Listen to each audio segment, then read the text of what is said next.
श्रावण मास वो पावन समय जब हर ओर गूंजता है हर हर महादेव, जब धरती पर भक्त शिवालयों की ओर दौड़ते हैं और आकाश जल अभिषेक की घंटियों से भर उठता है। श्रावण का महीना केवल पूजा और व्रतों का समय नहीं है, ये अवसर है भगवान शिव की कथा, उनके तत्व और उनकी कृपा को गहराई से समझने का। और ऐसी ही एक दिव्य ग्रंथ है शिव पुराण। वे अमृतमयी महागाथा जो केवल शिव की महिमा नहीं बल्कि जीवन जीने की दिशा भी बताती है। क्यों रचते हैं शिव तांडव, क्यों धारण करते हैं गले में सर्प, क्यों विषपान करके भी कहलाते हैं करुणामयी, इन सबका उत्तर मिलता है शिव पुराण में। इस श्रावण मास में हम हर दिन पढ़ेंगे और आपको सुनाएंगे शिव पुराण के दिव्य अध्याय, वो कथाएं जो हमें जीवन की जटिलताओं में भी सरलता का मार्ग दिखाती हैं, वो प्रसंग जो हमें हर कर्म, भक्ति और ज्ञान का वास्तविक अर्थ समझाते हैं। श्रवण करने से पापों का नाश होता है और पाठ करने से मिलती है भगवान शिव की विशेष कृपा। तो आइए इस श्रावण मास में शिव पुराण के साथ प्रारंभ करें एक आत्मिक यात्रा जो हृदय को शुद्ध करे, मन को स्थिर बनाए और आत्मा को शिव से जोड़ दे। हर दिन एक अध्याय, एक संदेश, एक प्रकाश की किरण, केवल आपके अपने इस चैनल पर। वीडियो को अंत तक देखिए और इस पावन यज्ञ का हिस्सा बनिए जहां वाणी में होगा शिव और मन में भक्ति। श्री शौनक जी ने पूछा, महाज्ञानी सूत जी, आप संपूर्ण सिद्धांतों के ज्ञाता हैं। प्रभु, मुझसे पुराणों की कथाओं के सार तत्व का विशेष रूप से वर्णन कीजिए। ज्ञान और वैराग्य सहित भक्ति से प्राप्त होने वाले विवेक की वृद्धि कैसे होती है तथा साधु पुरुष किस प्रकार अपने काम, क्रोध आदि मानसिक विकारों का निवारण करते हैं। इस घोर कलिकाल में जीव प्राय आसुर स्वभाव के हो गए हैं। उस जीव समुदाय को शुद्ध बनाने के लिए सर्वश्रेष्ठ उपाय क्या है? आप इस समय मुझे ऐसा कोई शाश्वत साधन बताइए जो कल्याणकारी वस्तुओं में भी सबसे उत्कृष्ट एवं परम मंगलकारी हो तथा पवित्र करने वाले उपायों में भी सर्वोत्तम पवित्र कारक उपाय हो। तात वह साधन ऐसा हो जिसके अनुष्ठान से शीघ्र ही अंतकरण की विशेष शुद्धि हो जाए तथा उससे निर्मल चित्त वाले पुरुष को सदा के लिए शिव की प्राप्ति हो जाए। श्री सूत जी ने कहा, मुनि श्रेष्ठ शौनक, तुम धन्य हो क्योंकि तुम्हारे हृदय में पुराण कथा सुनने का विशेष प्रेम एवं लालसा है। इसलिए मैं शुद्ध बुद्धि से विचार कर तुमसे परम उत्तम शास्त्र का वर्णन करता हूँ। वत्स, वे संपूर्ण शास्त्रों के सिद्धांत से संपन्न, भक्ति आदि को बढ़ाने वाला तथा भगवान शिव को संतुष्ट करने वाला है। कानों के लिए रसायन, अमृत स्वरूप तथा दिव्य है, तुम उसे श्रवण करो। मुने, वे परम उत्तम शास्त्र है शिव पुराण, जिसका पूर्व काल में भगवान शिव ने ही प्रवचन किया था। यह काल रूपी सर्प से प्राप्त होने वाले महान त्रास का विनाश करने वाला उत्तम साधन है। गुरुदेव व्यास ने सनंत कुमार मुनि का उपदेश पाकर बड़े आदर से संक्षेप में ही इस पुराण का प्रतिपादन किया है। इस पुराण के प्रयण का उद्देश्य है कलयुग में उत्पन्न होने वाले मनुष्यों के परम हित का साधन। ये शिव पुराण परम उत्तम शास्त्र है। इसे इस भूतल पर भगवान शिव का वांग्मय स्वरूप समझना चाहिए और सब प्रकार से इसका सेवन करना चाहिए। इसका पठन और श्रवण सर्व साधन रूप है। इससे शिव भक्ति पाकर श्रेष्ठतम स्थिति में पहुंचा हुआ मनुष्य शीघ्र ही शिव पद को प्राप्त कर लेता है। इसलिए संपूर्ण यत्न करके मनुष्यों ने इस पुराण को पढ़ने की इच्छा की है अथवा इसके अध्ययन को अभीष्ट साधन माना है। इसी तरह इसका प्रेम पूर्वक श्रवण भी संपूर्ण मनोवांछित फलों को देने वाला है। भगवान शिव की इस पुराण को सुनने से मनुष्य सब पापों से मुक्त हो जाता है तथा इस जीवन में बड़े बड़े उत्कृष्ट भोगों का उपभोग करके अंत में शिवलोक को प्राप्त कर लेता है। यह शिव पुराण नामक ग्रंथ 24,000 श्लोकों से युक्त है। इसकी 7 संहिताएं हैं, तो मनुष्यों को चाहिए कि वे भक्ति, ज्ञान और वैराग्य से संपन्न हो बड़े आदर से इसका श्रवण करें। 7 संहिताओं से युक्त ये दिव्य शिव पुराण पर ब्रह्म परमात्मा के समान विराजमान है और सबसे उत्कृष्ट गति प्रदान करने वाला है। जो निरंतर अनुसंधान पूर्वक इस शिव पुराण को बांचता है अथवा नित्य प्रेम पूर्वक इसका पाठ मात्र करता है, वे पुण्यात्मा है, इसमें संशय नहीं है। जो उत्तम बुद्धि वाला पुरुष अंत काल में भक्ति पूर्वक इस पुराण को सुनता है, उस पर अत्यंत प्रसन्न हो भगवान महेश्वर उसे अपना धाम प्रदान करते हैं। जो प्रतिदिन आदर पूर्वक इस शिव पुराण का पूजन करता है, वह इस संसार में संपूर्ण भोगों को भोगकर अंत में भगवान शिव के पद को प्राप्त कर लेता है। जो प्रतिदिन आलस से रहित हो रेशमी वस्त्र आदि के वेष्टन से इस शिव पुराण का सत्कार करता है, वे सदा सुखी होता है। यह शिव पुराण निर्मल तथा भगवान शिव का सर्वस्व है।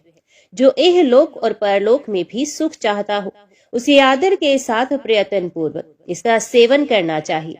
यह निर्मल एवं उत्तम शिव पुराण धर्म, अर्थ, काम और मोक्ष रूप चारों पुरुषार्थों को देने वाला है। अतः सदा प्रेम पूर्वक इसका श्रवण एवं विशेष पाठ करना चाहिए।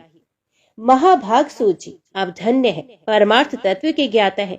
आपने कृपया करके हम लोगों को ये बड़ी अद्भुत एवं दिव्य कथा सुनाई है। भूतल पर इस कथा के समान कल्याण का सर्वश्रेष्ठ साधन दूसरा कोई नहीं है। ये बात हमने आज आपकी कृपा से निश्चय पूर्वक समझ ली। सूत जी, कलयुग में इस कथा के द्वारा कौन कौन से पापी शुद्ध होते हैं, उन्हें कृपा पूर्वक बताइए और इस जगत को कृतार्थ कीजिए। श्री शौनक जी के ऐसा पूछने पर सूत जी बोले, मुने, जो मनुष्य पापी, दुराचारी, खल तथा काम क्रोध आदि में निरंतर डूबे रहने वाला है, वे भी इस पुराण के श्रवण पठन से अवश्य ही शुद्ध हो जाते हैं। इसी विषय में जानकर मुनि इस प्राचीन इतिहास का उदाहरण दिया करते हैं, जिसके श्रवण मात्र से पापों का पूर्णतया नाश हो जाता है। पहले की बात है, कहीं किरातों के नगर में एक ब्राह्मण रहता था, जो ज्ञान में अत्यंत दुर्बल, दरिद्र, रस बेचने वाला तथा वैदिक धर्म से विमुख था। वे स्नान, संध्या आदि कर्मों से भ्रष्ट हो गया था और वैश्य वृत्ति में तत्पर रहता था। उसका नाम था देवराज। वे अपने ऊपर विश्वास करने वाले लोगों को ठगा करता था। उसने ब्राह्मणों, क्षत्रियों, वैश्यों, शूद्रों तथा दूसरों को भी अनेक बहानों से मारकर उनका धन हड़प लिया था, परंतु उस पापी का थोड़ा सा भी धन कभी धर्म के काम में नहीं लगा था। वे वैश्यगामी तथा सब प्रकार से आचार भ्रष्ट था। एक दिन घूमता घामता वे देव योग से प्रतिष्ठानपुर झूसी प्रयाग में जा पहुंचा। वहां उसने एक शिवालय देखा, जहां बहुत से साधु महात्मा एकत्रित हुए थे। देवराज उस शिवालय में ठहर गया, किंतु वहां उस ब्राह्मण को ज्वर हो गया। उस ज्वर से उसको बड़ी पीड़ा होने लगी। वहां एक ब्राह्मण देवता शिव पुराण की कथा सुना रहे थे। ज्वर में पड़ा हुआ देवराज ब्राह्मण के मुखार विंद से निकली हुई उस शिव कथा को निरंतर सुनता रहा। एक मास के बाद वह ज्वर से अत्यंत पीड़ित होकर चल बसा। यमराज के दूत आए और उसे पाशों से बांधकर बलपूर्वक यमपुरी में ले गए। इतने में ही शिवलोक से भगवान शिव के पार्षद गण आ गए। उनके गौर अंग कर्पूर के समान उज्जवल थे, हाथ त्रिशूल से सुशोभित हो रहे थे। उनके संपूर्ण अंग भस्म से उद्भासित थे और रुद्राक्ष की मालाएं उनके शरीर की शोभा बढ़ा रही थी। वे सब के सब क्रोध पूर्वक यमपुरी में गए और यमराज के दूतों को मार पीट कर बारंबार धमकाकर उन्होंने देवराज को उनके चंगुल से छुड़ा लिया और अत्यंत अद्भुत विमान पर बिठाकर जब वे शिवदूत कैलाश जाने को उद्यत हुए, उस समय यमपुरी में बड़ा भारी कोलाहल मच गया। उस कोलाहल को सुनकर धर्मराज अपने भवन से बाहर आए। साक्षात दूसरे रुद्रों के समान प्रतीत होने वाले उन चारों दूतों को देखकर धर्मज्ञ धर्मराज ने उनका विधि पूर्वक पूजन किया और ज्ञान दृष्टि से देखकर सारा वृत्तांत जान लिया। उन्होंने भय के कारण भगवान शिव के उन महात्मा दूतों से कोई बात नहीं पूछी, उल्टे उन सबकी पूजा एवं प्रार्थना की। तत्पश्चात वे शिवदूत कैलाश को चले गए और वहां पहुंचकर उन्होंने उस ब्राह्मण को दया सागर सांब शिव के हाथों में दे दिया। शौनक जी ने कहा, महाभाग सूत जी, आप सर्वज्ञ हैं। महामते, आपके कृपा प्रसाद से मैं बारंबार कृतार्थ हुआ।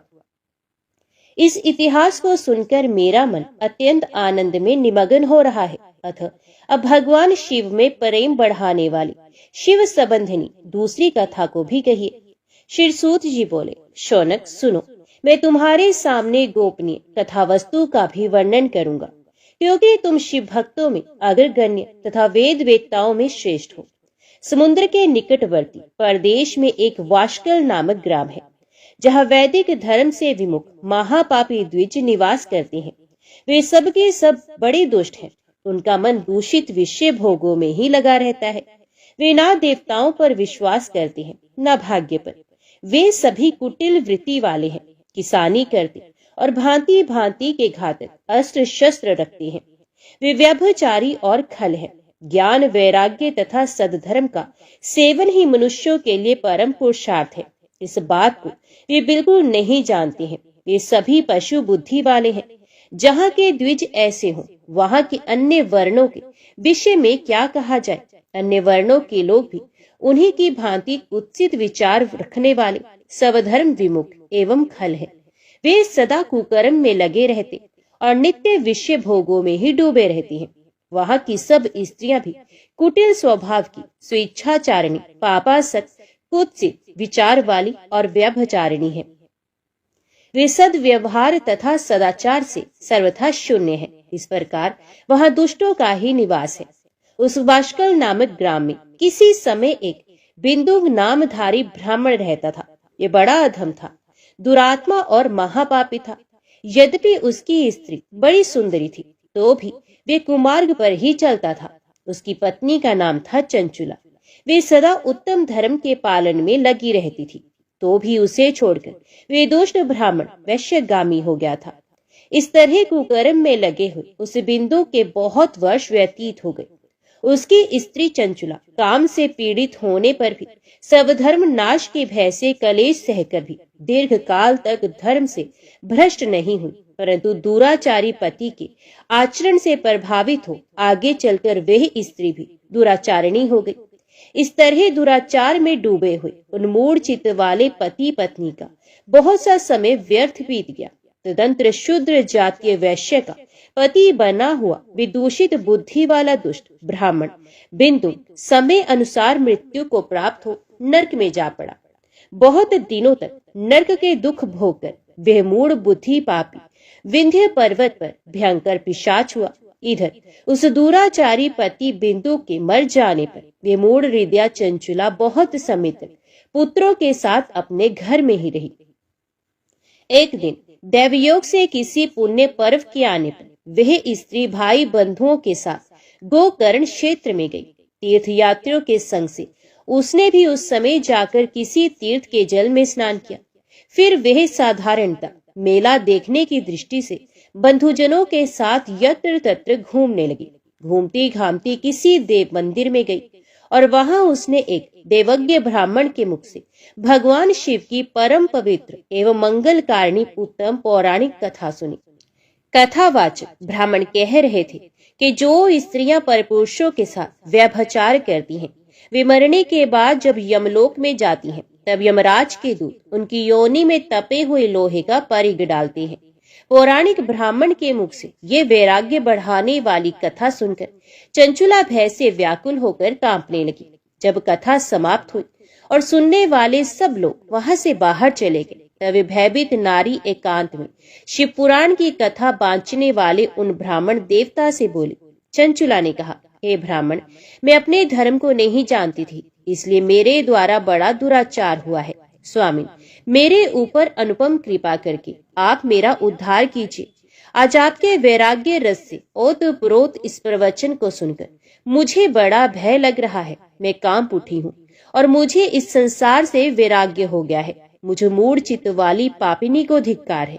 मैं सर्वथा निंदा के योग्य हूँ, कुत्सित विषयों में फंसी हुई हूँ और अपने धर्म से विमुख हो गई हूँ। हाय, ना जाने किस किस घोर कष्टदायक दुर्गति में मुझे पड़ना पड़ेगा और वहां कौन बुद्धिमान पुरुष कुमार्ग में मन लगाने वाली मुझ पापिनी का साथ देगा।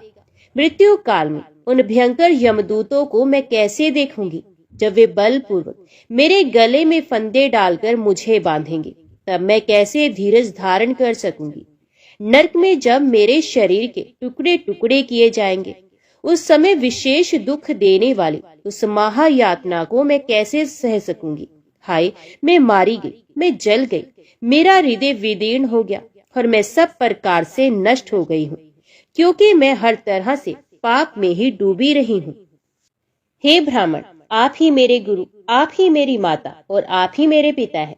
आपकी शरण में आई हुई मुझ दीन अबला का आप ही उद्धार कीजिए, उद्धार कीजिए। सूजी कहते हैं, शौनक, इस प्रकार खेद और वैराग्य से युक्त हुई चंचुला ब्राह्मण देवता के दोनों चरणों में गिर पड़ी। तब उन बुद्धिमान ब्राह्मण ने कृपा पूर्वक उसे उठाया और इस प्रकार कहा, नारी, सौभाग्य की बात है कि भगवान शंकर की कृपा से शिव पुराण की इस वैराग्य युक्त कथा को सुनकर तुम्हें समय पर चेत हो गया है। ब्राह्मण पत्नी, तुम डरो मत, भगवान शिव की शरण में जाओ। शिव की कृपा से सारा पाप तत्काल नष्ट हो जाता है। मैं तुमसे भगवान शिव की कीर्ति कथा से युक्त उस परम वस्तु का वर्णन करूंगा, जिससे तुम्हें सदा सुख देने वाली उत्तम गति प्राप्त होगी। शिव की उत्तम कथा सुनने से ही तुम्हारी बुद्धि इस तरह पश्चाताप से युक्त एवं शुद्ध हो गई है। साथ ही तुम्हारे मन में विश्व के प्रति वैराग्य हो गया है। पश्चाताप ही पाप करने वाले पापियों के लिए सबसे बड़ा प्रायश्चित है। सत्पुरुषों ने सबके लिए पश्चाताप को ही समस्त पापों का शोधक बताया है। पश्चाताप से ही पापों की शुद्धि होती है। जो पश्चाताप करते हैं वही वास्तव में पापों का प्रायश्चित करता है, क्योंकि सत्पुरुषों ने समस्त पापों की शुद्धि के लिए जैसे प्रायश्चित का उपदेश किया है, ये सब पश्चाताप से संपन्न हो जाता है। जो पुरुष विधि पूर्व प्रायश्चित करके निर्भय हो जाता है पर अपने कुकर्म के लिए पश्चाताप नहीं करता, उसे प्राय उत्तम गति प्राप्त नहीं होती। परंतु जिसे अपने कुकृत्य पर हार्दिक पश्चाताप होता है, वे अवश्य उत्तम गति का भागी होता है। इसमें संशय नहीं। इस शिव पुराण की कथा सुनने से जैसे चित्त शुद्धि होती है, वैसे दूसरे उपायों से नहीं होती। जैसे दर्पण साफ करने पर निर्मल हो जाता है, उसी प्रकार इस शिव पुराण की कथा से चित्त अत्यंत शुद्ध हो जाता है। इसमें संशय नहीं है। मनुष्यों के शुद्ध चित्त में जगदम्बा पार्वती सह भगवान शिव विराजमान रहते हैं। इससे वे विशुद्ध आत्मा पुरुष श्री सांब सदाशिव के पद को प्राप्त होता है। इस उत्तम कथा का श्रवण समस्त मनुष्यों के लिए कल्याण का बीज है। अथ यथोचित मार्ग से इसकी आराधना अथवा सेवा करनी चाहिए। यह भवबंधन रूपी रोग का नाश करने वाली है। भगवान शिव की कथा को सुनकर फिर अपने हृदय में उसका मनन एवं निध्यासन करना चाहिए। इससे पूर्णता चित्त शुद्धि हो जाती है। चित्त शुद्धि होने से महेश्वर की भक्ति अपने दोनों पुत्रों ज्ञान और वैराग्य के साथ निश्चय ही प्रकट होती है। तत्पश्चात महेश्वर के अनुग्रह से दिव्य मुक्ति प्राप्त होती है। इसमें संशय नहीं। जो मुक्ति से वंचित है उसे पशु समझना चाहिए, क्योंकि उसका चित्त माया के बंधन में आसक्त है। वे निश्चय ही संसार बंधन से मुक्त नहीं हो पाता। ब्राह्मण पत्नी, इसलिए तुम विषयों से मन को हटा लो और भक्ति भाव से भगवान शंकर की इस परम पावन कथा को सुनो। परमात्मा शंकर की इस कथा को सुनने से तुम्हारे चित्त की शुद्धि होगी और इससे तुम्हें मोक्ष की प्राप्ति हो जाएगी। जो निर्मल चित्त से भगवान शिव के चरणार विंदों का चिंतन करता है, उसकी एक ही जन्म में मुक्ति हो जाती है। ये मैं तुमसे सत्य सत्य कहता हूँ। शौनक, इतना कहकर वे श्रेष्ठ शिव भक्त ब्राह्मण चुप हो गए। उनका हृदय करुणा से आर्द्र हो गया था। विशुद्ध चित्त महात्मा भगवान शिव के ध्यान में मगन हो गए। तदंतर बिंदु की पत्नी चंचुला मन ही मन प्रसन्न हो उठी।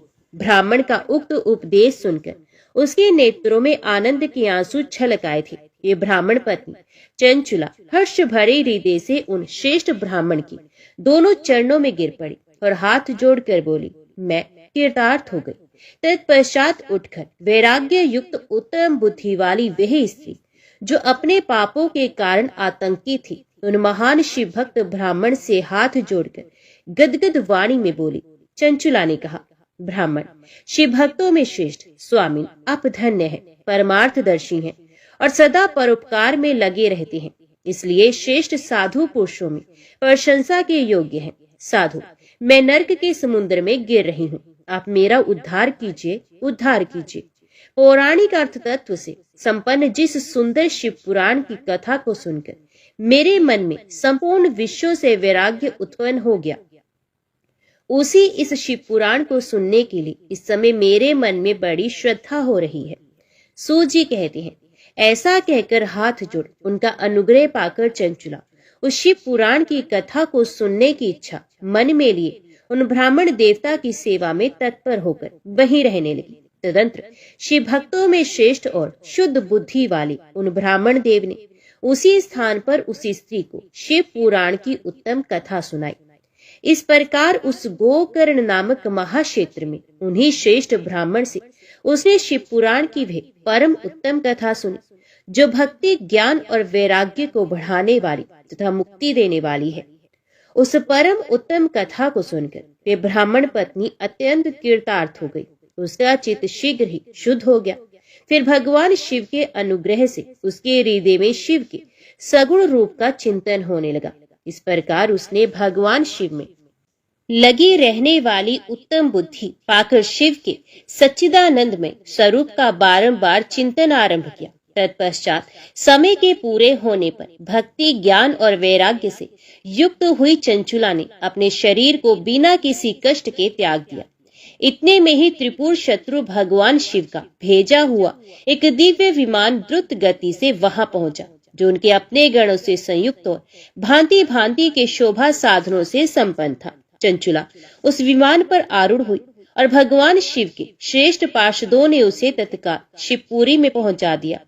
उसके सारे मल धुल गए थे। वे दिव्य रूप धारिणी दिव्यांगना हो गई थी।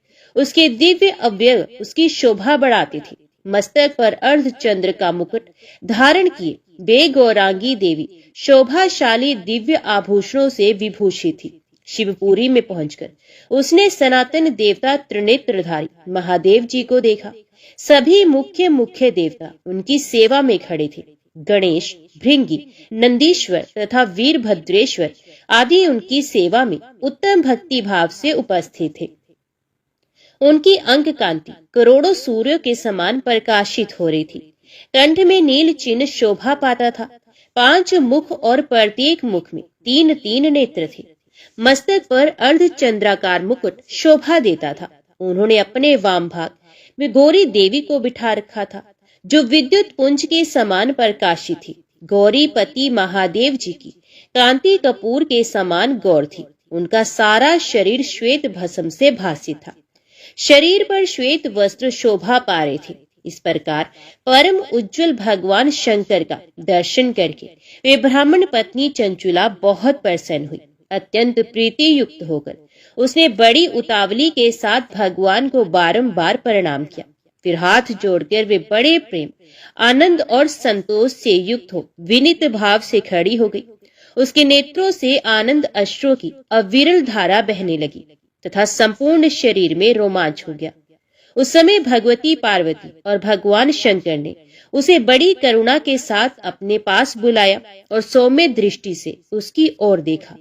पार्वती जी ने तो दिव्य रूप धारिणी बिंदु प्रिया चंचुला को प्रेम पूर्वक अपनी सखी बना लिया।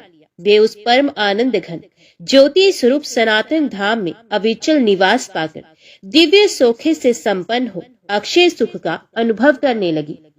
शौनक, एक दिन परमानंद में निमग्न हुई चंचुला ने उमा देवी के पास जाकर प्रणाम किया और दोनों हाथ जोड़कर वे उनकी स्तुति करने लगी। चंचुला बोली, गिरिराज नंदिनी सकंद माताओं में मनुष्यों ने सदा आपका सेवन किया है। समस्त सुखों को देने वाली शंभु प्रिय अब्रह्म स्वरूपिणी है। विष्णु और ब्रह्मा आदि देवताओं द्वारा सेव्य हैं। आप ही सगुणा और निर्गुणा है तथा आप ही सूक्ष्मा सच्चिदानंद स्वरूपिणी आद्या प्रकृति हैं। आप ही संसार की सृष्टि, पालन और संहार करने वाली हैं। तीनों गुणों का आश्रय भी आप ही हैं। ब्रह्मा, विष्णु और महेश्वर इन तीनों देवताओं का आवास स्थान तथा उनकी उत्तम प्रतिष्ठा करने वाली पराशक्ति आप ही हैं। सूत जी कहते हैं, शौनक, जिसे सदगति प्राप्त हो चुकी थी वह चंचुला इस प्रकार महेश्वर पत्नी उमा की स्तुति करके सर झुकाए चुप हो गई। उसके नेत्रों में प्रेम के आंसू उमड़ आए थे। तब करुणा से भरी हुई शंकर प्रिया भक्त वत्सला पार्वती देवी ने चंचुला को संबोधित करके बड़े प्रेम से इस प्रकार कहा। देवी पार्वती बोली, सखी चंचुले सुंदरी, मैं तुम्हारी की हुई स्तुति से बहुत प्रसन्न हूँ। बोलो, क्या वर मांगती हो? तुम्हारे लिए मुझे कुछ भी अदेय नहीं है। चंचुला बोली, निष्पाप गिरिराज कुमारी, मेरे पति बिंदु इस समय कहाँ है? उनकी कैसी गति हुई है ये मैं नहीं जानती। कल्याणमयी दीन वत्सले, मैं अपने उन पति देव से जिस प्रकार संयुक्त हो सकूं वैसा ही उपाय कीजिए। महेश्वरी, महादेवी, मेरे पति एक शूद्र जातीय वैश्य के प्रति आसक्त थे और पाप में ही डूबे रहते थे। उनकी मृत्यु मुझसे पहले ही हो गई थी। ना जाने वे किस गति को प्राप्त हुए। गिरिजा बोली, बेटी, तुम्हारा बिंदुक नाम वाला पति बड़ा पापी था। उसका अंतकरण बड़ा ही दूषित था। वैश्य का उपभोग करने वाला वे महामूढ़ मरने के बाद नरक में पड़ा। अगिनत वर्षों तक नरक में नाना प्रकार के दुख भोगकर वे पाप आत्मा अपने शेष पाप को भोगने के लिए विंध्य पर्वत पर पिशाच हुआ है। इस समय वह पिशाच अवस्था में ही है और नाना प्रकार के क्लेश उठा रहा है। वे दुष्ट वही वायु पीकर रहता है और सदा सब प्रकार के कष्ट सहता है। सूत जी कहते हैं, शौनक, गौरी देवी की ये बात सुनकर उत्तम व्रत का पालन करने वाली चंचुला उस समय पति के महान दुख से दुखी हो गई। फिर मन को स्थिर करके उस ब्राह्मण पत्नी ने व्यथित हृदय से महेश्वरी को प्रणाम करके पुनः पूछा। चंचुला बोली, महेश्वरी, महादेवी, मुझ पर कृपा कीजिए और दूषित कर्म करने वाले मेरे उस दुष्ट पति का अब उद्धार कर दीजिए। देवी, कुत्सित बुद्धि वाले मेरे पति उस पाप आत्मा को किस उपाय से उत्तम गति प्राप्त हो सकती है, ये शीघ्र बताइए। आपको नमस्कार है। पार्वती देवी ने कहा, तुम्हारा पति यदि शिव पुराण की पुण्य में उत्तम कथा सुने तो सारी दुर्गति को पार करके वे उत्तम गति का भागी हो सकता है। अमृत के समान मधुर अक्षरों से गौरी देवी का ये वचन आदर पूर्वक सुनकर चंचुला ने हाथ जोड़ मस्तक झुकाकर उन्हें बारंबार प्रणाम किया और अपने पति के समस्त पापों की शुद्धि तथा उत्तम गति की प्राप्ति के लिए देवी पार्वती से ये प्रार्थना की कि मेरे पति को शिव पुराण सुनाने की व्यवस्था होनी चाहिए। उस ब्राह्मण पत्नी के बारंबार प्रार्थना करने पर शिव प्रिया देवी गौरी को बड़ी दया आई। उन भक्त वत्सला महेश्वरी गिरिराज कुमारी ने भगवान शिव की उत्तम कीर्ति का गान करने वाले गंधर्व राज तुम्बरु को बुलाकर उनसे प्रसन्नता पूर्वक इस प्रकार कहा, तुम्बरो, तुम्हारी भगवान शिव में प्रीति है। तुम मेरे मन की बातों को जानकर मेरे अभिष्ट कार्यों को सिद्ध करने वाले हो, इसलिए मैं तुमसे एक बात कहती हूँ, तुम्हारा कल्याण हो। तुम मेरी इस सखी के साथ शीघ्र ही विंध्य पर्वत पर जाओ। वहां एक महाघोर और महाभयंकर पिशाच रहता है। उसका वृतांत तुम आरंभ से ही सुनो। मैं तुमसे प्रसन्नता पूर्वक सब कुछ बताती हूँ। पूर्व जन्म में वह पिशाच बिंदुक नामक ब्राह्मण था। मेरी इस सखी चंचुला का पति था, परंतु वे दुष्ट वैश्यगामी हो गया। स्नान संध्या आदि नित्य क्रम छोड़कर अपवित्र रहने लगा। क्रोध के कारण उसकी बुद्धि पर मूर्ता छा गई थी। वे कर्तव्य का विवेक नहीं कर पाता था। अभक्ष्य भक्षण, सज्जनों से द्वेष और दूषित वस्तुओं का दान लेना, यही उसका स्वाभाविक कर्म बन गया था। वे अस्त्र शस्त्र लेकर हिंसा करता, बाएं हाथ से खाता, दीनों को सताता और क्रूरता पूर्वक पराये घरों में आग लगा देता था। चांडालों से प्रेम करता और प्रतिदिन वैश्या के संपर्क में रहता था। बड़ा दुष्ट था। वह पापी अपनी पत्नी का परित्याग करके दुष्टों के संग में ही आनंद मानता था। वे मृत्यु पर्यंत दुराचार में ही फंसा रहा। फिर अंत काल आने पर उसकी मृत्यु हो गई। वे पापियों के भोग स्थान घोर यमपुरी में गया और वहां बहुत से नरकों का उपभोग करके वे दुष्ट आत्मा जीव इस समय विंध्य पर्वत पर पिशाच बना हुआ है। वहीं वे दुष्ट पिशाच अपने पापों का फल भोग रहा है। तुम उसके आगे यत्न पूर्वक शिव पुराण की उस दिव्य कथा का प्रवचन करो जो परम पुण्यमय तथा समस्त पापों का नाश करने वाली है। शिव पुराण की कथा का श्रवण सबसे उत्कृष्ट पुण्य क्रम है। उससे उसका हृदय शीघ्र ही समस्त पापों से शुद्ध हो जाएगा और वे प्रेत योनि का परित्याग कर देगा। उस दुर्गति से मुक्त होने पर बिंदुक नामक पिशाच को मेरी आज्ञा से विमान पर बिठाकर तुम भगवान शिव के समीप ले आओ। सूत जी कहते हैं, शौनक, महेश्वरी उमा के इस प्रकार आदेश देने पर गंधर्व राज तुम्बरु मन ही मन बड़े प्रसन्न हुए। उन्होंने अपने भाग्य की सराहना की। तत्पश्चात उस पिशाच की सती साध्वी पत्नी चंचुला के साथ विमान पर बैठकर नारद के प्रिय मित्र तुम्बरु वेग पूर्वक विंध्याचल पर्वत पर गए, जहां वे पिशाच रहता था। वहां उन्होंने उस पिशाच को देखा। उसका शरीर विशाल था, ठोड़ी बहुत बड़ी थी। वे कभी हंसता, कभी रोता तो कभी उछलता था। उसकी आकृति बड़ी विकराल थी। भगवान शिव की उत्तम कीर्ति का गान करने वाले महाबली तुम्बरु ने उस अत्यंत भयंकर पिशाच को पाशों द्वारा बांध लिया। तदंतर तुम्बरु ने शिव पुराण की कथा बांचने का निश्चय करके महोत्सव युक्त स्थान और मंडप आदि की रचना की। इतने में ही संपूर्ण लोकों में बड़े वेग से ये प्रचार हो गया कि देवी पार्वती की आज्ञा से एक पिशाच का उद्धार करने के उद्देश्य से शिव पुराण की उत्तम कथा सुनाने के लिए तुम्बरु विंध्य पर्वत पर गए हैं। फिर तो उस कथा को सुनने के लोभ से बहुत से देव ऋषि भी शीघ्र ही वहां आ पहुंचे। आदर पूर्वक शिव पुराण सुनने के लिए आए हुए लोगों का उस पर्वत पर बड़ा अद्भुत और कल्याणकारी समाज जुट गया। फिर तुम्बरु ने उस पिशाच को पाशों से बांधकर आसन पर बिठाया और हाथ में वीणा लेकर गौरी पति की कथा का गान आरंभ किया। पहली अर्थात विद्येश्वर संहिता से लेकर 7वीं वायु संहिता तक महात्म्य सह शिव पुराण की कथा का उन्होंने स्पष्ट वर्णन किया। 7 संहिताओं से शिव पुराण का आदर पूर्वक श्रवण करके वे सभी श्रोता पूर्ण कृतार्थ हो गए।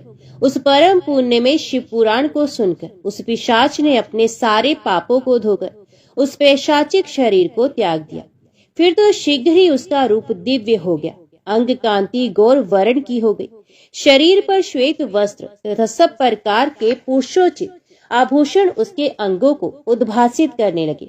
वे त्रिनेत्रधारी चंद्रशेखर रूप हो गया। इस प्रकार दिव्य देहधारी होकर श्रीमान बिंदु अपनी प्राण वल्लभा चंचुला के साथ स्वयं भी पार्वती वल्लभ भगवान शिव का गुणगान करने लगा। उसकी स्त्री को इस प्रकार दिव्य रूप से सुशोभित देख वे सभी देव ऋषि बड़े विस्मित हुए। उनका चित्त परम आनंद से परिपूर्ण हो गया। भगवान महेश्वर का वह अद्भुत चरित्र सुनकर वे सभी श्रोता परम कीर्तार्थ हो प्रेम पूर्वक श्री शिव का यशोगान करते हुए अपने अपने धाम को चले गए। दिव्य रूपधारी श्रीमान बिंदु भी सुंदर विमान पर अपनी प्रियतमा के साथ बैठकर सुख पूर्वक आकाश में स्थित हो बड़ी शोभा पाने लगा। तदंतर महेश्वर के सुंदर एवं मनोहर गुणों का गान करता हुआ वह अपनी प्रियतमा तथा तुम्बरु के साथ शीघ्र ही शिवधाम में जा पहुंचा। वहां भगवान महेश्वर तथा पार्वती देवी ने प्रसन्नता पूर्वक बिंदु का बड़ा सत्कार किया और उसे अपना पार्षद बना लिया। उसकी पत्नी चंचुला पार्वती जी की सखी हो गई। उस घनीभूत ज्योति स्वरूप परम आनंदमय सनातन धाम में अविचल निवास पाकर वे दोनों दंपति परम सुखी हो गए। शौनक जी कहते हैं, महाप्राज्ञ व्यास शिष्य सूत जी, आपको नमस्कार है। आप धन्य हैं, शिव भक्तों में श्रेष्ठ हैं। आपके महान गुण वर्णन करने योग्य हैं। अब आप कल्याण में शिव पुराण के श्रवण की विधि बताइए, जिससे सभी श्रोताओं को संपूर्ण उत्तम फल की प्राप्ति हो सके। सूत जी ने कहा, मुने शौनक, अब मैं तुम्हें संपूर्ण फल की प्राप्ति के लिए शिव पुराण के श्रवण की विधि बता रहा हूँ। पहले किसी ज्योतिषी को बुलाकर दान मान से संतुष्ट करके अपने सहयोगी लोगों के साथ बैठकर बिना किसी विघ्न बाधा के कथा की समाप्ति होने के उद्देश्य से शुद्ध मुहूर्त का अनुसंधान कराएं और प्रयत्न पूर्वक देश देश में स्थान स्थान पर यह संदेश भेजे कि हमारे यहाँ शिव पुराण की कथा होने वाली है। अपने कल्याण की इच्छा रखने वाले लोगों को उसे सुनने के लिए अवश्य पधारना चाहिए। कुछ लोग भगवान श्री हरि की कथा से बहुत दूर पड़ गए हैं। कितने ही स्त्री शूद्र आदि भगवान शंकर के कथा कीर्तन से वंचित रहते हैं। उन सबको भी सूचना हो जाए, ऐसा प्रबंध करना चाहिए।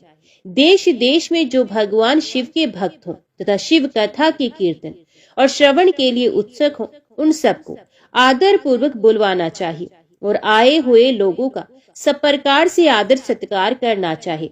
शिव मंदिर में, तीर्थ में, वन प्रांत में अथवा घर में शिव पुराण की कथा सुनने के लिए उत्तम स्थान का निर्माण करना चाहिए। केले के खंभों से सुशोभित एक ऊंचा कथा मंडप तैयार कराए, उसे सब और फल पुष्प आदि से तथा सुंदर चदोवों से अलंकृत करे और चारों ओर ध्वजा पताका लगाकर तरह तरह के सामानों से सजाकर सुंदर शोभा संपन्न बना दे। भगवान शिव के प्रति सब प्रकार से उत्तम भक्ति करनी चाहिए। वही सब तरह से आनंद का विधान करने वाली है।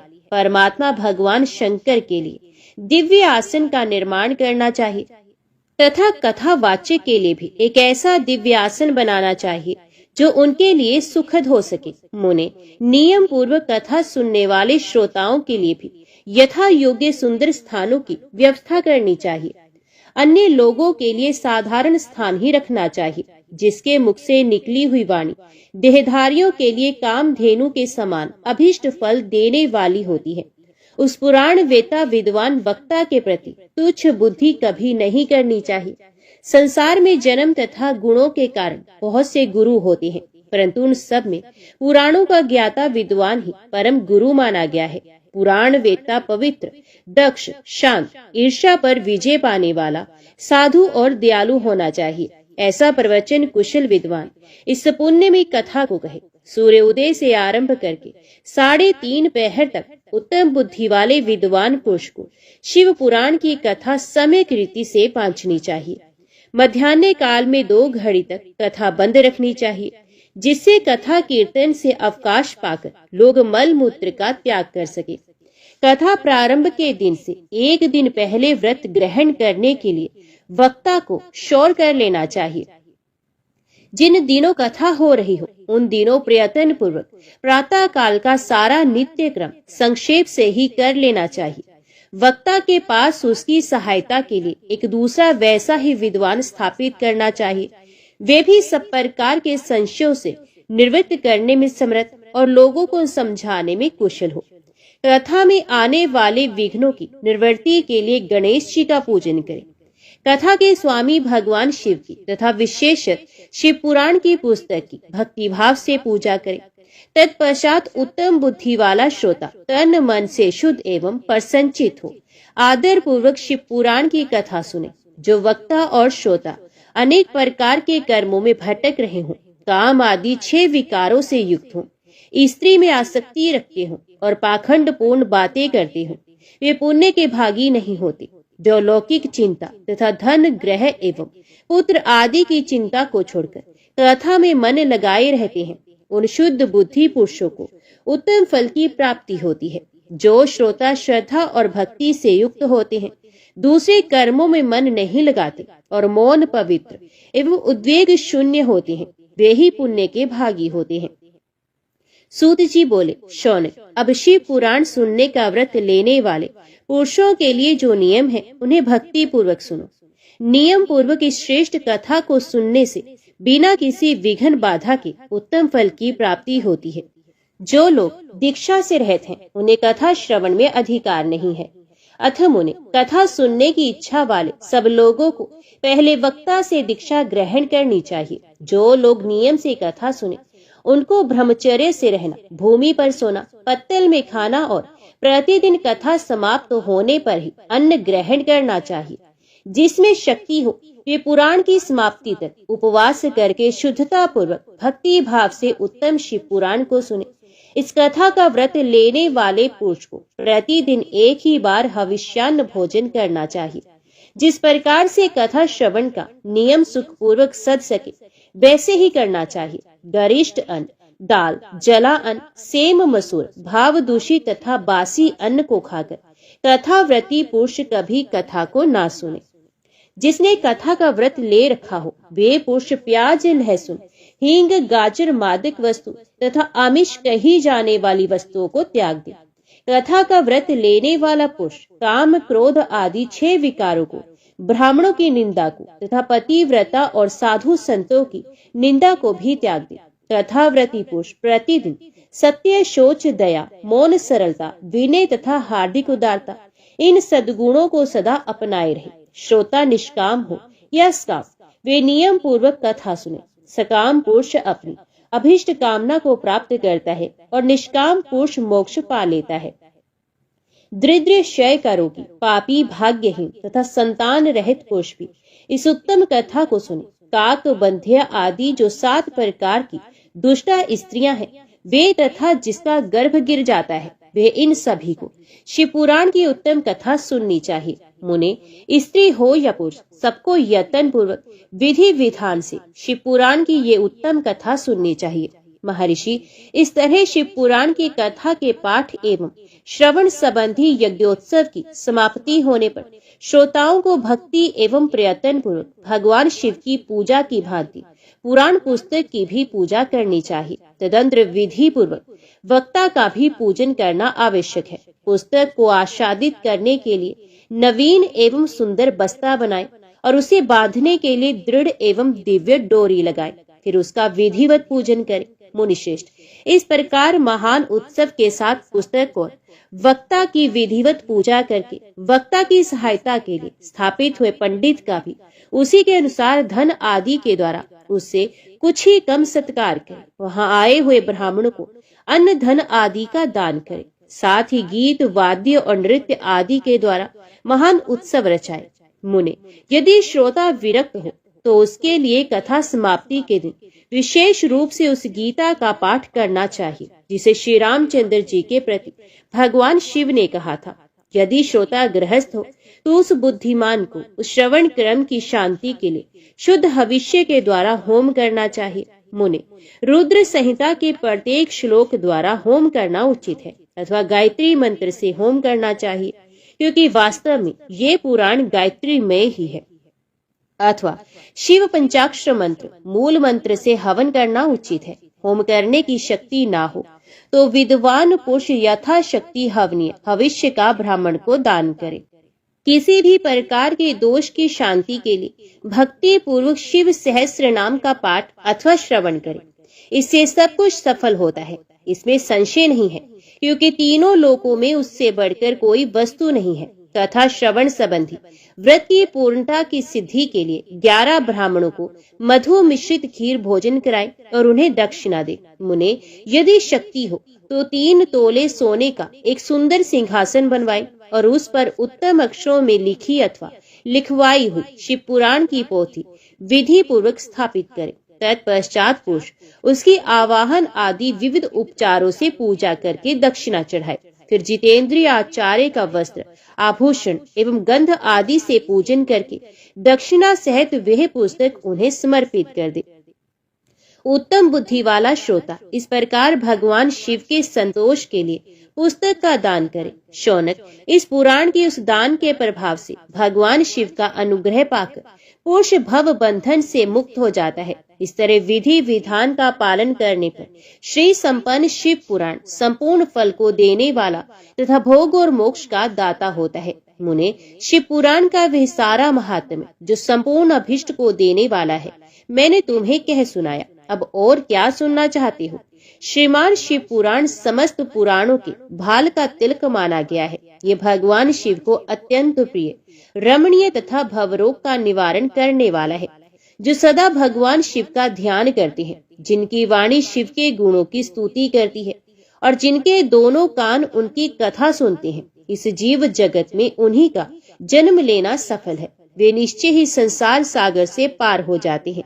भिन्न भिन्न प्रकार के समस्त गुण जिनके सच्चिदानंद में स्वरूप का कभी स्पर्श नहीं करते, जो अपनी महिमा से जगत के बाहर और भीतर भासमान है, तथा जो मन के बाहर और भीतर वाणी एवं मनोवृत्ति रूप में प्रकाशित होते हैं, उन अनंत आनंद घन रूप परम शिव की मैं शरण लेता हूँ।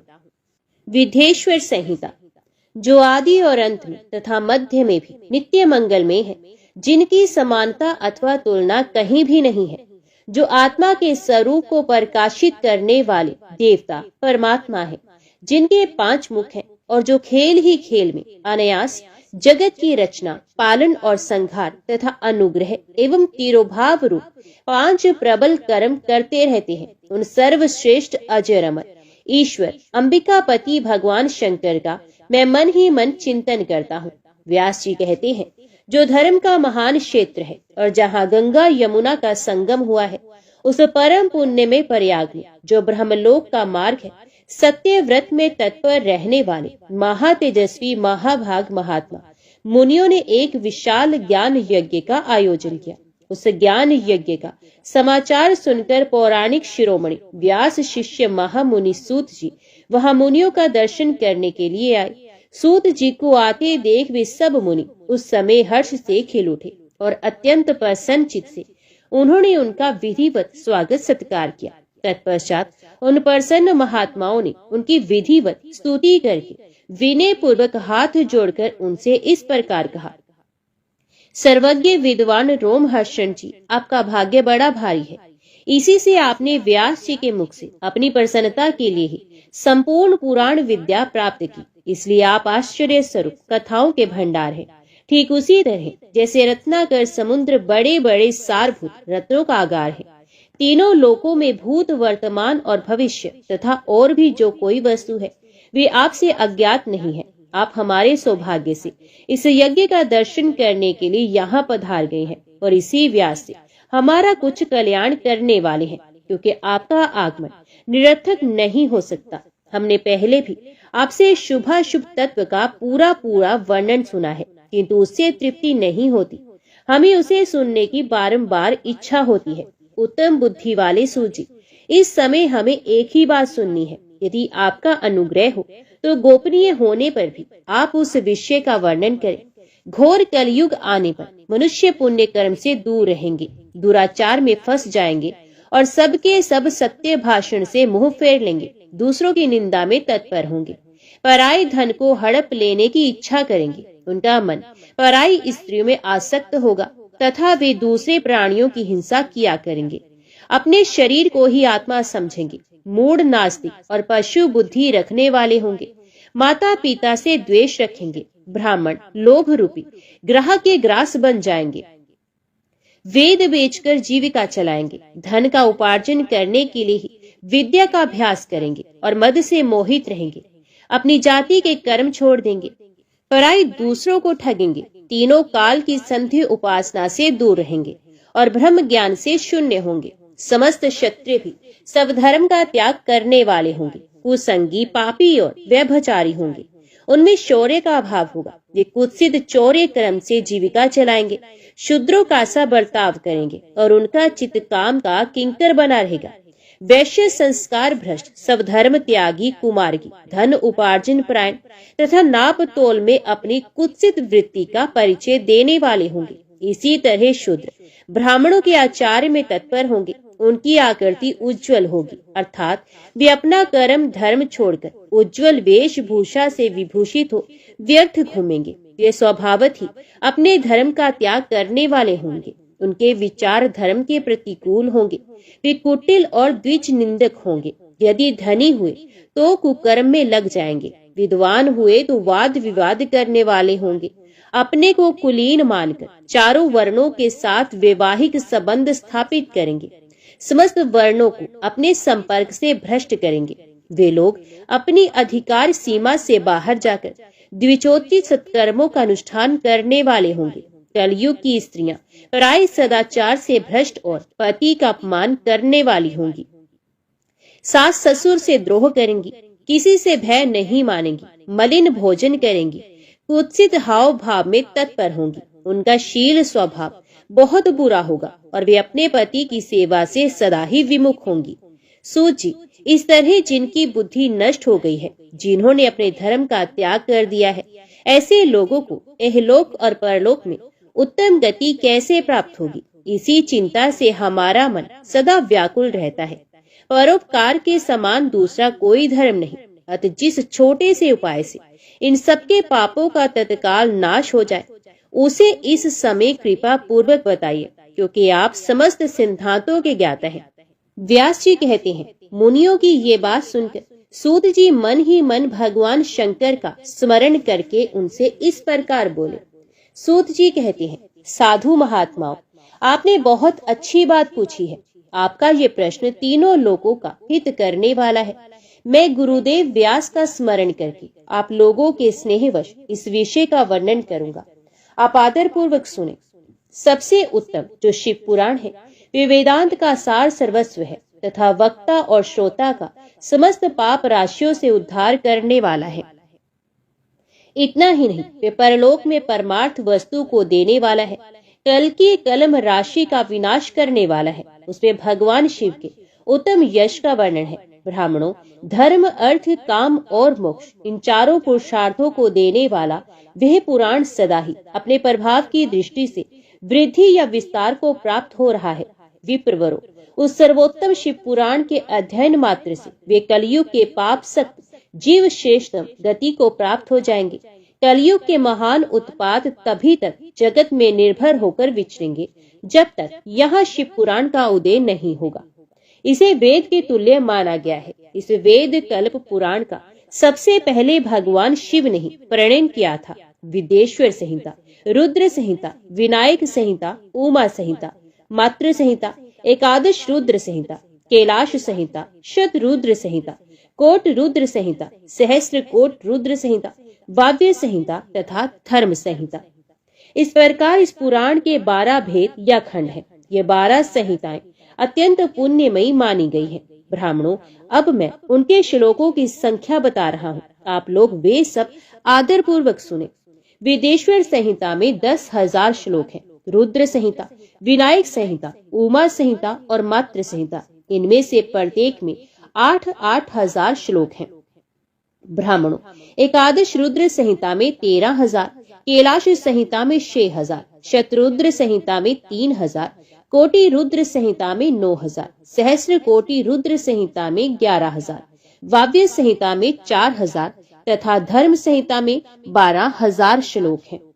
इस प्रकार मूल शिव पुराण की श्लोक संख्या 1,00,000 है, परंतु व्यास जी ने उसे 24,000 श्लोकों में संक्षिप्त कर दिया है। पुराणों की क्रम संख्या के विचार से इस शिव पुराण का स्थान चौथा है और इसमें 7 संहिताएं हैं। पूर्व काल में भगवान शिव ने श्लोक संख्या की दृष्टि से 100 करोड़ श्लोकों का एक ही पुराण ग्रंथ ग्रथित किया था। सृष्टि के आदि में निर्मित हुआ वह पुराण साहित्य अत्यंत विस्तृत था। फिर द्वापर आदि युगों में द्वैपायन, व्यास आदि महर्षियों ने जब पुराण का 18 भागों में विभाजन कर दिया, उस समय संपूर्ण पुराणों का संक्षिप्त स्वरूप केवल 4,00,000 श्लोकों का रह गया। उस समय उन्होंने शिव पुराण का 24,000 श्लोकों में प्रतिपादन किया। यही इसके श्लोकों की संख्या है। ये वेद तुल्य पुराण 7 संहिताओं में बटा हुआ है। इसकी पहली संहिता का नाम विदेश्वर संहिता है, दूसरी रुद्र संहिता समझनी चाहिए, तीसरी का नाम है शतरुद्र संहिता, चौथी का कोटि रुद्र संहिता, पांचवी का उमा संहिता, छठी का कैलाश संहिता और 7वीं का नाम है वाव्य संहिता। इस प्रकार ये 7 संहिताएं मानी गई हैं। इन 7 संहिताओं से युक्त दिव्य शिव पुराण वेद के तुल्य प्रामाणिक तथा सबसे उत्कृष्ट गति प्रदान करने वाला है। ये निर्मल शिव पुराण भगवान शिव के द्वारा ही प्रतिपादित है।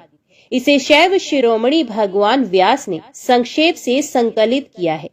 ये समस्त जीव समुदाय के लिए उपकारक, त्रिविध तापों का नाश करने वाला, तुलना रहित एवं सत्पुरुषों को कल्याण प्रदान करने वाला है।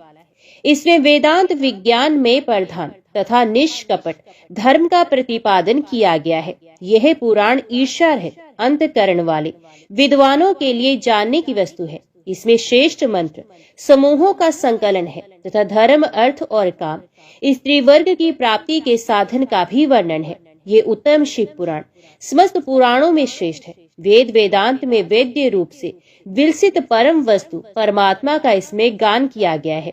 जो बड़े आदर से इसे पढ़ता और सुनता है वे भगवान शिव का प्रिय होकर परम गति को प्राप्त करता है। सूत जी का वचन सुनकर वे सब महर्षि बोले, अब आप हमें वेदांत सार सर्वस्वरूप अद्भुत शिव पुराण की कथा सुनाइए। सूत जी ने कहा, आप सब महर्षिगण रोग शोक से रह कल्याण में भगवान शिव का स्मरण करके पुराण प्रवर शिव पुराण की जो वेद के सार तत्व से प्रकट हुआ है कथा सुने। शिव पुराण में भक्ति, ज्ञान और वैराग्य इन तीनों का प्रीति पूर्वक गान किया गया है और वेदांत वैद्य सद्वस्तु का विशेष रूप से वर्णन है। इस वर्तमान कल्प में जब सृष्टि कर्म आरंभ हुआ था, उन दिनों 6 कुलों के महर्षि परस्पर वाद विवाद करते हुए कहने लगे, अमुक वस्तु सबसे उत्कृष्ट है और अमुक नहीं है। उनके इस विवाद ने अत्यंत महान रूप धारण किया। तब वे सब के सब अपनी शंका के समाधान के लिए सृष्टिकर्ता अविनाशी ब्रह्मा जी के पास गए और हाथ जोड़कर विनय भरी वाणी में बोले, प्रभु, आप संपूर्ण जगत को धारण पोषण करने वाले तथा समस्त कारणों के भी कारण हैं। हम ये जानना चाहते हैं कि संपूर्ण तत्वों से परे परात्पर पुराण पुरुष कौन है। ब्रह्मा जी ने कहा, जहाँ से मन सहत वाणी उन्हें ना पाकर लौट आती है तथा जिनसे ब्रह्मा विष्णु रुद्र और इंद्र आदि से युक्त ये संपूर्ण जगत समस्त भूतों एवं इंद्रियों के साथ पहले प्रकट हुआ है, वे ही ये देव महादेव सर्वज्ञ एवं संपूर्ण जगत के स्वामी हैं। यही सबसे उत्कृष्ट है। भक्ति से ही इनका साक्षात्कार होता है, दूसरे किसी उपाय से कहीं इनका दर्शन नहीं होता। रुद्र, हरि, हर तथा अन्य देवेश्वर सदा उत्तम भक्ति भाव से उनका दर्शन करना चाहते हैं। भगवान शिव में भक्ति होने से मनुष्य संसार बंधन से मुक्त हो जाता है। देवता की कृपा प्रसाद से उनमें भक्ति होती है और भक्ति से देवता का कृपा प्रसाद प्राप्त होता है। ठीक उसी तरह जैसे यहाँ अंकुर से बीज और बीज से अंकुर पैदा होता है, इसलिए तुम सब ब्रह्मऋषि भगवान शंकर का कृपा प्रसाद प्राप्त करने के लिए भूतल पर जाकर वहाँ सहस्रों वर्षों तक चालू रहने वाले एक विशाल यज्ञ का आयोजन करो। इन यज्ञपति भगवान शिव की ही कृपा से वेदोक्त विद्या के सारभूत साध्य साधन का ज्ञान होता है। शिवपद की प्राप्ति ही साध्य है, उनकी सेवा ही साधन है तथा उनके प्रसाद से जो नित्य नैमित्तिक आदि फलों की ओर से निष्प्रय होता है वही साधक है। वेदोक्त कर्म का अनुष्ठान करके उसके महान फल को भगवान शिव के चरणों में समर्पित कर देना ही परमेश्वर पद की प्राप्ति है। वही सालोक्य आदि के क्रम से प्राप्त होने वाली मुक्ति है। उन पुरुषों की भक्ति के अनुसार उन सबको उत्कृष्ट फल की प्राप्ति होती है। उस भक्ति के साधन अनेक प्रकार के हैं, जिनका साक्षात महेश्वर ने ही प्रतिपादन किया है। उनमें से सारभूत साधन को संक्षिप्त करके मैं बता रहा हूँ। कान से भगवान के नाम गुण और लीलाओं का श्रवण, वाणी द्वारा उनका कीर्तन तथा मन के द्वारा उनका मनन, इन तीनों का महान साधन कहा गया है। तात्पर्य ये है कि महेश्वर का श्रवण, कीर्तन और मनन करना चाहिए। ये श्रुति का वाक्य हम सबके लिए प्रमाणभूत है। इसी साधन से संपूर्ण मनोरथों की सिद्धि में लगे हुए आप लोग परम साध्य को प्राप्त हो। लोग प्रत्यक्ष वस्तु को आंख से देखकर उसमें परवर्त होते हैं, परंतु जिस वस्तु का कहीं भी प्रत्यक्ष दर्शन नहीं होता, उसे श्रवण इंद्रिय द्वारा जान सुनकर मनुष्य उसकी प्राप्ति के लिए चेष्टा करता है। तो पहला साधन श्रवण ही है। उसके द्वारा गुरु के मुख से तत्व को सुनकर श्रेष्ठ बुद्धि वाला विद्वान पुरुष अन्य साधन कीर्तन एवं मनन की सिद्धि करे। क्रमश मनन पर्यंत इस साधन की अच्छी तरह साधना कर लेने पर उसके द्वारा सालोक्य आदि के क्रम से धीरे धीरे भगवान शिव का संयोग प्राप्त होता है। पहले सारे अंगों के रोग नष्ट हो जाते हैं, फिर सब प्रकार का लौकिक आनंद भी विलीन हो जाता है। भगवान शंकर की पूजा, उनके नामों के जप तथा उनके गुण, रूप, विलास और नामों का युक्ति परायण चित्त के द्वारा जो निरंतर परिशोधन या चिंतन होता है, उसी को मनन कहा गया है। वे महेश्वर की कृपा दृष्टि से उपलब्ध होता है। उसे समस्त श्रेष्ठ साधनों में प्रधान या प्रमुख कहा गया है। सूत जी कहते हैं, मुनीश्वरों, इस साधन का महात्म्य बताने के प्रसंग में मैं आप लोगों के लिए एक प्राचीन वृत्तांत का वर्णन करूंगा। उसे ध्यान देकर आप सुने। पहले की बात है, पराशर मुनि के पुत्र मेरे गुरु व्यास देव जी सरस्वती नदी के सुंदर तट पर तपस्या कर रहे थे। एक दिन सूर्य तुल्य तेजस्वी विमान से यात्रा करते हुए भगवान सनंत कुमार अकस्मात वहां जा पहुंचे। उन्होंने मेरे गुरु को वहां देखा। वे ध्यान में मगन थे। उससे जागने पर उन्होंने ब्रह्मपुत्र सनंत कुमार जी को अपने सामने उपस्थित देखा। देखकर वे बड़े वेग से उठे और उनके चरणों में प्रणाम करके मुनि ने उन्हें अर्घ्य दिया और देवताओं के बैठने योग्य आसन भी अर्पित किया। तब प्रसन्न हुए भगवान सनंत कुमार विनीत भाव से खड़े हुए व्यास जी से गंभीर वाणी में बोले, मुने, तुम सत्य वस्तु का चिंतन करो। वे सत्य पदार्थ भगवान शिव ही हैं, जो तुम्हारे साक्षात्कार के विषय होंगे। भगवान शंकर का श्रवण, कीर्तन, मनन ये 3 महत्तर साधन कहे गए हैं। ये तीनों ही वेद सम्मत हैं। पूर्व काल में मैं दूसरे साधनों के संभ्रम में पड़कर घूमता घामता मंदराचल पर जा पहुंचा और वहां तपस्या करने लगा। तदंतर महेश्वर शिव की आज्ञा से भगवान नंदिकेश्वर वहां आए। उनकी मुझ पर बड़ी दया थी। वे सबके साक्षी तथा शिवगणों के स्वामी भगवान नंदिकेश्वर मुझे स्नेह पूर्वक मुक्ति का उत्तम साधन बताते हुए बोले, भगवान शंकर का श्रवण, कीर्तन और मनन ये तीनों साधन वेद सम्मत हैं और मुक्ति के साक्षात कारण है। ये बात स्वयं भगवान शिव ने मुझसे कही है। अतः ब्राह्मण, तुम श्रवण आदि तीनों साधकों का ही अनुष्ठान करो। व्यास जी से बारंबार ऐसा कहकर अनुगामियों सहित ब्रह्मपुत्र सनंत कुमार परम सुंदर ब्रह्मधाम को चले गए। इस प्रकार पूर्व काल के इस उत्तम वृत्तांत का मैंने संक्षेप से वर्णन किया है। ऋषि बोले, सूत जी, श्रवण आदि 3 साधनों को आपने मुक्ति का उपाय बताया है, किंतु जो श्रवण आदि तीनों साधनों में असमर्थ हो, वे मनुष्य किस उपाय का अवलंबन करके मुक्त हो सकता है? इस साधन भूत कर्म के द्वारा बिना यत्न के ही मोक्ष मिल सकता है। ओम नमः शिवाय। हर हर महादेव।